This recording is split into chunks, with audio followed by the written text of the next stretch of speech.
نحمده ونصلي على رسوله الكريم أما بعد فأعوذ بالله من الشيطان الرجيم بسم الله الرحمن الرحيم قال الله تبارك وتعالى في القرآن المجيد والفرقان الحميد لقد كان لكم في رسول الله أسوة حسنة۔ محترم حضرات، اللہ تبارک و تعالیٰ کا بڑا فضل و کرم ہے اور انعام و احسان ہے کہ اس نے ہم لوگوں کو حضور پاک صلی اللہ علیہ وآلہ وسلم جیسے رسول عطا فرمائے۔ حضور پاک صلی اللہ علیہ وآلہ وسلم تمام انبیاء علیہ السلام کے سردار ہیں، تمام انسانوں میں افضل ہے، تمام رسولوں میں افضل ہے، انبیاء علیہ السلام کے سردار ہیں، اور حضور پاک صلی اللہ علیہ وآلہ وسلم جو دین لے کر کے آئے ہیں، جو قرآن پاک لے کر کے آئے ہیں، وہ قیامت تک آنے والے انسانوں کے لیے، سب کے لیے ہدایت نامہ ہے، زندگی گزارنے کا دستور العمل ہے۔ حضور پاک صلی اللہ علیہ وآلہ وسلم نے اس قرآن پاک پر عمل کر کے بتلایا۔ ہمارا دین یہ صرف ایک نظریہ نہیں ہے، فارمولہ نہیں ہے۔ جیسے دنیا کے لوگ جو ریفارمر ہوتے ہیں، ایک ریفارمر کھڑا ہوا، اس نے ایک فارمولہ پیش کیا زندگی گزارنے کا، کچھ دنوں کے بعد جب پریکٹیکل طریقے پر عملی طور پر اس پر عمل کیا گیا تو معلوم ہوا کہ یہ فارمولہ تو صحیح نہیں ہے، پھر اس کو کینسل کر دیا، پھر دوسرا فارمولہ آ گیا۔ ایسا نہیں ہے، یہ تو اللہ کا بھیجا ہوا دین ہے اور اللہ نے انسان کو بنایا ہے،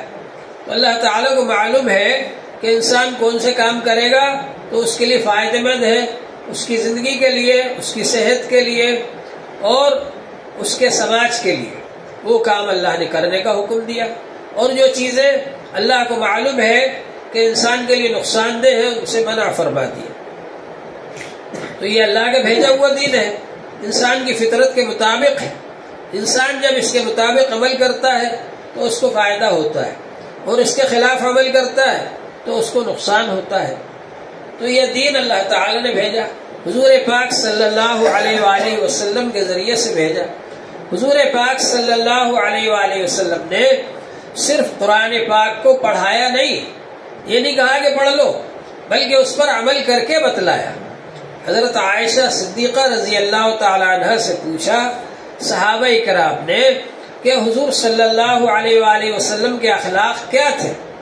تو انہوں نے کہا کان خلقہ القرآن، آپ کے اخلاق تھے قرآن پاک۔ قرآن پاک میں جو کتابی شکل میں موجود ہے، حضور پاک صلی اللہ علیہ وسلم نے اس کو عملی شکل میں پیش فرمایا، عمل کر کے بتلایا اس پر۔ آپ چلتا پھرتا قرآن تھے۔ تو حضور پاک صلی اللہ علیہ وآلہ وسلم نے یہ قرآن پاک کے احکام صرف ہم کو تعلیم نہیں دی، بلکہ اس پر عمل کر کے بتلایا، عملی شکل دکھائی اس کی، اور یہ بتلایا کہ اس طریقے سے تم عمل کرو۔ تو حضور صلی اللہ علیہ وآلہ وسلم کی جو زندگی ہے وہ سارے انسانوں کے لیے نمونہ ہے۔ اللہ تعالی نے فرمایا لقد کان لکم فی رسول اللہ اسوۃ حسنہ، یقیناً تمہارے لیے رسول پاک صلی اللہ علیہ وآلہ وسلم کی زندگی میں بہترین نمونہ ہے، آئیڈیل ہے، نمونہ ہے حضور صلی اللہ علیہ وسلم کی زندگی۔ اور کسی کی زندگی کے بارے میں آپ یہ نہیں کہہ سکتے کہ یہ زندگی جو ہے آئیڈیل ہے، نمونہ ہے، لیکن حضور پاک صلی اللہ علیہ وآلہ وسلم کی جو زندگی ہے یہ اللہ تعالیٰ نے فرما دیا قرآن پاک میں کہ تمام انسانوں کے لیے نمونہ ہے، آئیڈیل ہے، لہذا اس کے مطابق اپنے آپ کو بناؤ۔ اللہ کے یہاں قابل قبول ہونے کے لیے، اللہ کے محبوب بننے کے لیے، اللہ کے پسندیدہ بننے کے لیے آپ کی زندگی ہونا چاہیے حضور پاک صلی اللہ علیہ وآلہ وسلم کے طریقے کے مطابق۔ البتہ بعض چیزیں ایسی ہیں جو حضور صلی اللہ علیہ وآلہ وسلم کے لیے خاص ہے، جیسے 4 سے زیادہ شادی کرنا، یہ حضور صلی اللہ علیہ وسلم کے لیے خاص ہے۔ مردوں کو، عام مسلمانوں کو، مردوں کو یہ گنجائش دی گئی، اجازت دی گئی کہ اگر وہ عدل و انصاف کر سکتے ہیں تو 1 سے زیادہ بھی نکاح کر سکتے، 4 تک کر سکتے، لیکن 4 سے زیادہ نہیں کر سکتے۔ لیکن حضور پاک صلی اللہ علیہ وآلہ وسلم کو 4 سے زیادہ شادیاں کرنے کی اجازت دی گئی، اور وہ کیوں؟ اس وجہ سے کہ حضور صلی اللہ علیہ وآلہ وسلم جس طرح سے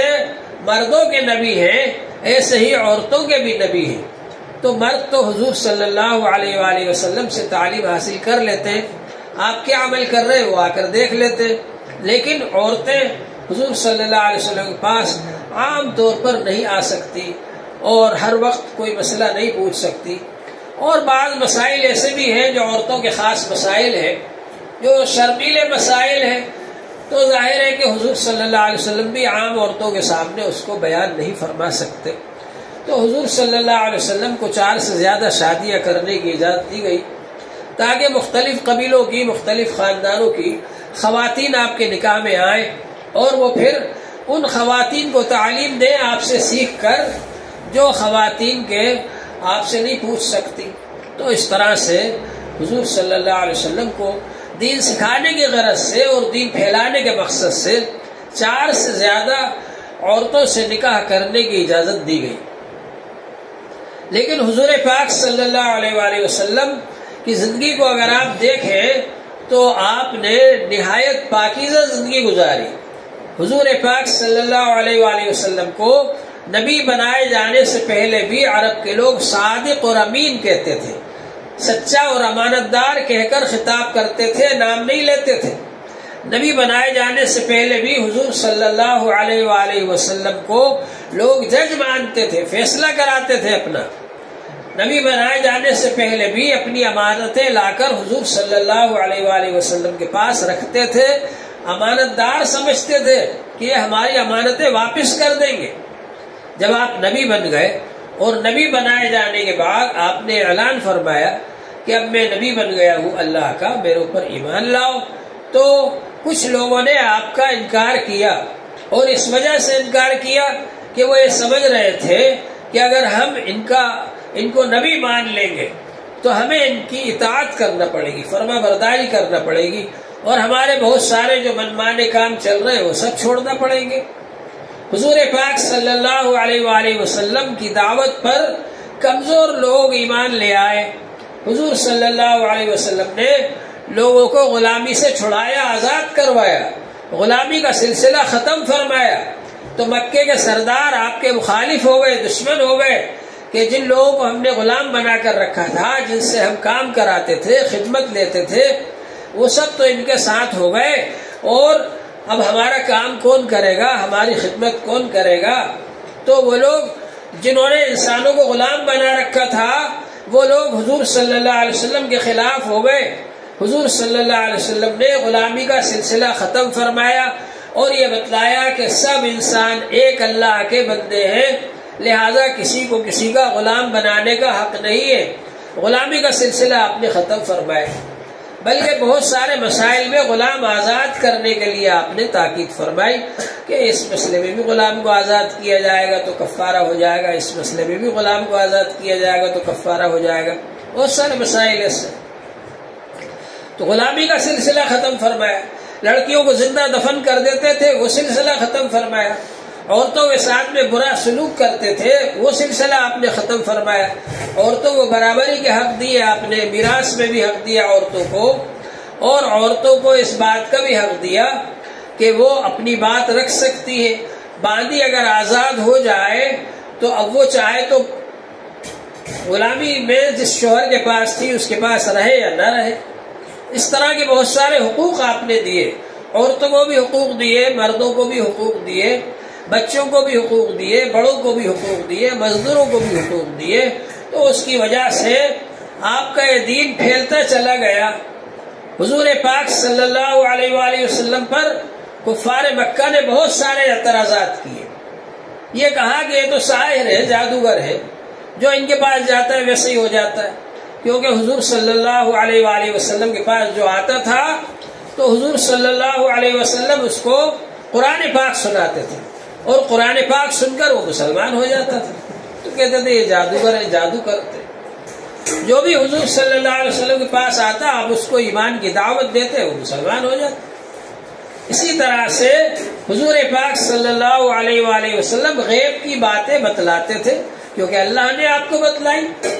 اللہ نے آپ کو جو غیب کی بات بتلائی وحی کے ذریعے وہ آپ لوگوں کو بتلاتے تھے۔ تو وہ لوگ یہ کہا کرتے تھے کہ ایک کاہن ہے، کاہن تو اس کو کہتے ہیں جو اٹکل پچو سے غیب کی باتیں بتلاتا ہے۔ کاہن جو ہوتا ہے اس کی بات یقینی نہیں ہوتی، 150 باتوں میں سے ایک آدھ بات کوئی صحیح ہو جاتی ہے، باقی باتیں غلط ہو جاتی ہیں، کیونکہ وہ اٹکل پچو سے بتاتا ہے۔ حضور پاک صلی اللہ علیہ وآلہ وسلم جو بھی بات بتاتے تھے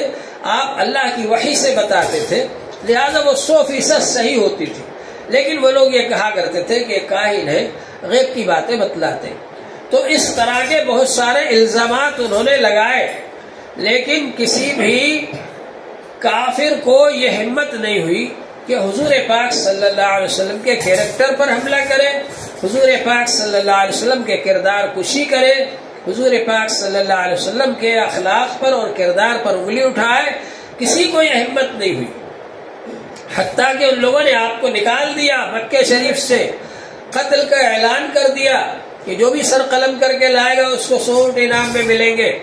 اور آپ مکہ شریف چھوڑ کر مدینہ شریف چلے گئے۔ لیکن کسی کو بھی یہ ہمت نہیں ہوئی کہ آپ کے اخلاق اور کردار پر انگلی اٹھائے، اس لیے کہ حضور پاک صلی اللہ علیہ وآلہ وسلم نے نہایت پاکیزہ زندگی گزاری، 25 سال کی عمر تک آپ کنوارے رہے، نہایت پاکیزہ زندگی گزاری حضور پاک صلی اللہ علیہ وآلہ وسلم نے۔ اور 25 سال کے بعد جب نکاح ہوا، آپ کے چچا ابو طالب کی مرضی سے ہوا، انہوں نے خطبہ پڑھا اور اس طرح سے آپ کا نکاح ہوا حضرت خدیجہ رضی اللہ عنہ سے، جبکہ پیغام بھی حضرت خدیجہ رضی اللہ عنہ کی طرف سے آیا تھا۔ وہ پہلے 2 شوہروں سے بیوہ ہو چکی تھی اور ان کے بچے بھی تھے، ان سے حضور صلی اللہ علیہ وآلہ وسلم نے نکاح کیا، جو آپ سے 15 سال زیادہ تھی عمر میں۔ حضرت خدیجہ رضی اللہ عنہ سے آپ نے پہلا نکاح کیا، اور جب تک وہ زندہ رہی حضور صلی اللہ علیہ وآلہ وسلم نے دوسرا کوئی نکاح نہیں کیا، اور حضرت خدیجہ رضی اللہ عنہ سے ہی حضور صلی اللہ علیہ وسلم کی اولاد ہوئی۔ جتنے بچے ہوئے سوائے ایک بچے کے، وہ سب بچے حضرت خدیجہ رضی اللہ عنہ سے ہوئے۔ حضرت خدیجہ رضی اللہ عنہ کا جب انتقال ہو گیا تو اس کے بعد پھر کچھ حضرات نے مشورہ دیا کہ آپ نکاح کر لیں۔ آپ کے گھر میں بچیاں تھیں بڑی بڑی، ان کی تربیت کے لیے عمر رسیدہ خاتون کی ضرورت تھی، تو حضرت سودا رضی اللہ عنہ سے آپ نے نکاح کیا۔ حضرت سودا رضی اللہ عنہ آپ کے نکاح میں رہی، اور پھر آپ ہجرت کر کے مدینہ شریف چلے گئے۔ گویا 53 سال کی عمر تک پہلے حضرت خدیجہ اکیلی آپ کے نکاح میں رہی، پھر حضرت سودا اکیلی آپ کے نکاح میں رہی۔ اب اس کے بعد میں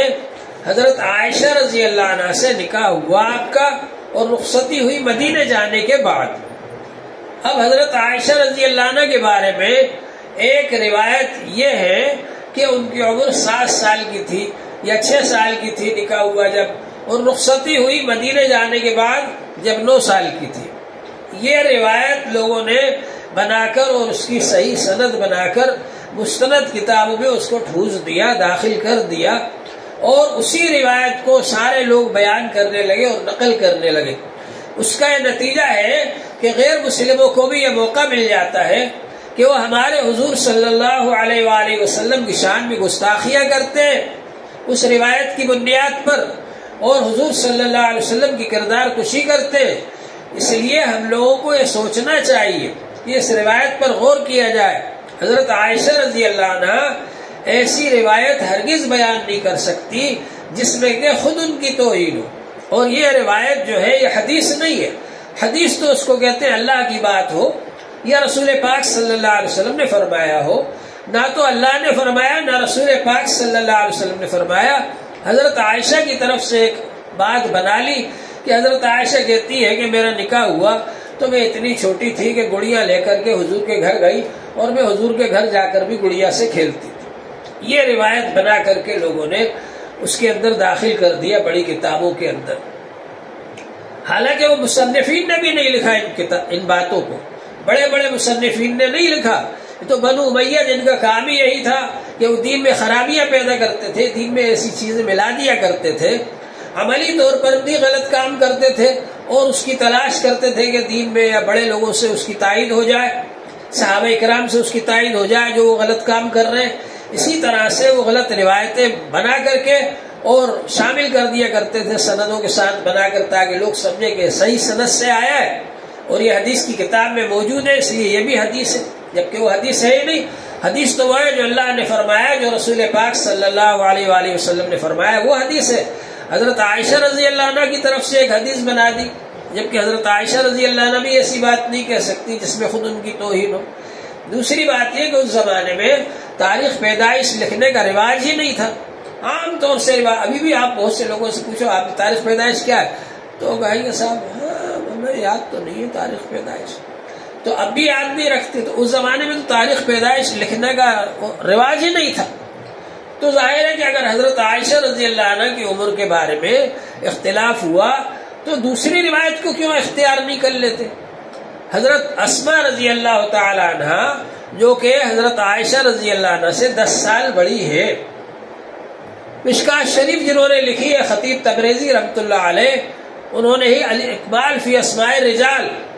اسماء رجال پر راویوں کے حالات پر ایک کتاب لکھی جس میں صحابیات اور صحابہ کے حالات بھی ہیں،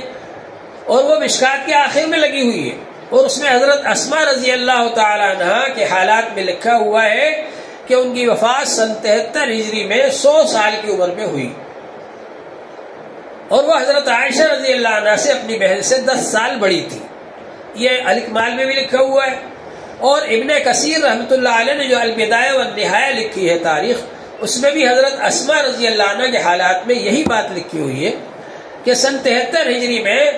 حضرت اسماء رضی اللہ عنہ کی وفات ہوئی ہے، انتقال ہوا ہے، اور اس وقت وہ 100 سال کی تھی اور حضرت عائشہ رضی اللہ عنہ سے 10 سال بڑی تھی۔ تو ظاہر بات ہے کہ ہجرت کے وقت حضرت اسماء کی عمر 27 سال ہوئی، اور جب حضرت اسماء کی عمر ہجرت کے وقت 27 سال ہوئی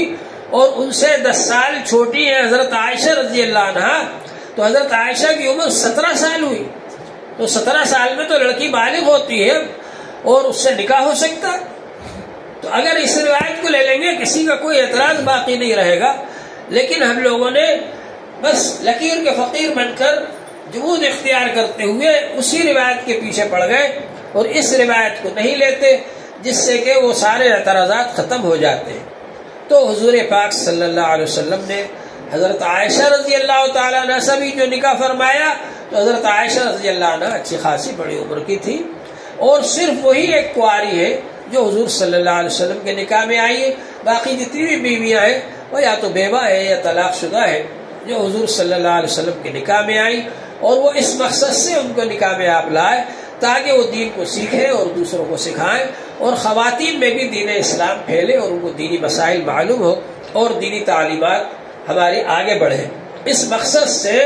حضور صلی اللہ علیہ وآلہ وسلم نے یہ زیادہ نکاح کیے۔ لہذا حضور صلی اللہ علیہ وسلم کی شان میں جو لوگ گستاخی کرتے ہیں وہ خود غلطی پر ہیں، اور ان کو یہ چاہیے کہ وہ حضور صلی اللہ علیہ وسلم کے حالات زندگی کو دیکھیں۔ ہندوستان میں بھی ایسے بہت سارے لوگ ہیں جنہوں نے حضور صلی اللہ علیہ وسلم کے حالات کو پڑھا اور پڑھ کر کے حضور صلی اللہ علیہ وسلم کے معتقد ہو گئے۔ آپ کو معلوم ہوگا کہ ایک آدمی نے، ایک مصنف نے کتاب لکھی ہے جس میں دنیا کے 100 بڑے آدمیوں کے نام جمع کیے، ان کے حالات جمع کیے، اور اس میں انگریزی میں لکھی ہے، وہ لکھنے والے بھی عیسائی ہے، مگر انہوں نے سب سے پہلے حضرت محمد صلی اللہ علیہ وسلم کو رکھا اس میں، اور ان کے حالات لکھے کہ دنیا میں